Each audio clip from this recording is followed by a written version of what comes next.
aligning environmental concerns with the concerns of workers is often fraught with conflict over competing interests. The last chapter showed how a process of just transition and social dialogue attempts to mitigate this. In this chapter, we're going to address the concrete struggles to overcome the dilemmas and competing interests.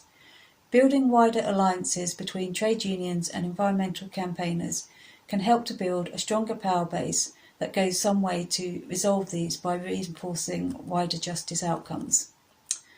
Jobs versus the environment, a fracking case.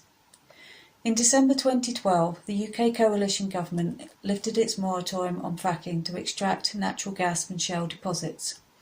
It had been in place since 2011 after test drilling at the Priesthall site in Lancashire in the northwest of England resulted in 2 earthquakes of 2.3 and 1.5 in magnitude. This put fracking at the heart of UK government energy policy, with the aim to ensure energy security by reducing dependency on imports of North Sea gas decreases and act as a bridge to a low-carbon economy. The government's assertion, however, that fracking should not come at the expense of local communities or the environment was exactly what local communities perceived it was doing. A frack-free Lancashire campaign arose to take on fracking company Quadrilla. Like many others faced with fracking on their doorstep, they soon became well versed in the technology and arguments, learning from other experiences such as in the United States. On the other side, in support of the industry, is the GMB Industrial Union, a trade union whose existence is rooted in the gas sector. Founded in 1889 as the Gas Workers and General Labourers Union, the union argued it had an historic responsibility to organise the future gas workers in fracking and to promote it as having a crucial role in the development of a low-carbon economy.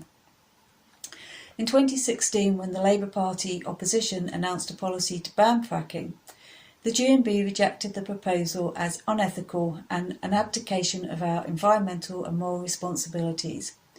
But not all unions agreed. A number of public sector unions such as PCS, a civil service trade union, and the Fire Brigades Union were opposed to fracking.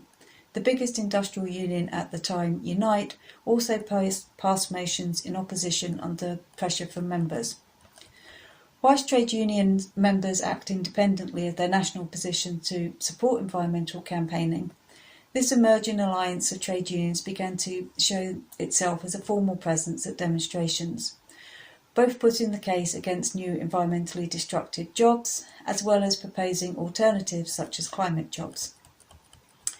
This alliance building helped to raise awareness of workers' issues among environmental and community campaigners and to link these to issues of wider social and economic justice.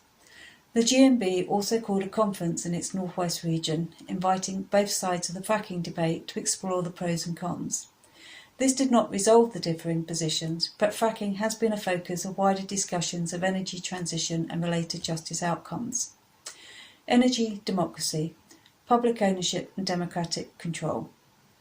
On the other side of the jobs versus environment debate is energy democracy, public ownership and democratic control of the entire energy system from generation, transmission, distribution to supply.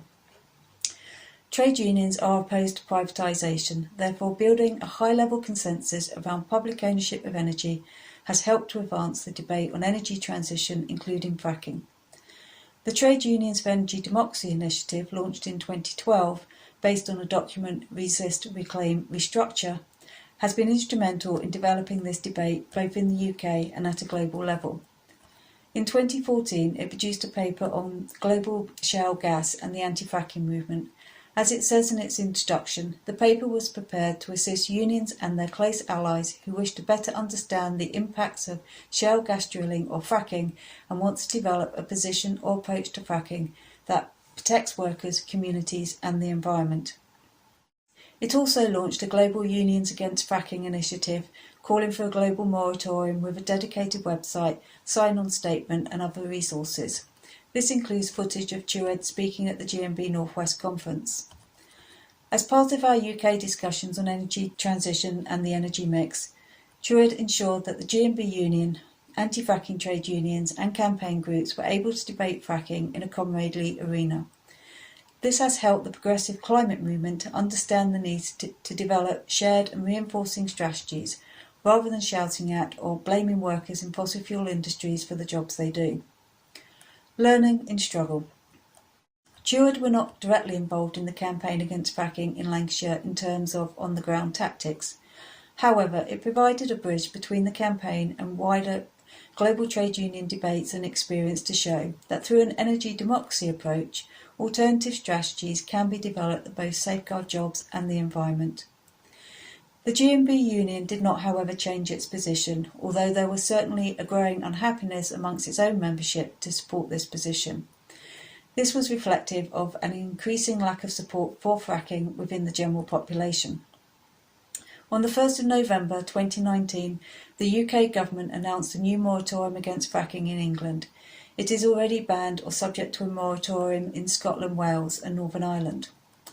Whilst the decision was widely linked to the upcoming general election and the number of unpopular fracking projects threatening to unseat Conservative politicians, it was seen as a victory for campaigners. The reasons it did not win over the G&B, however, runs deeper. In part, it's historic development out of the gas sector, which provides a strong narrative in which it frames their position.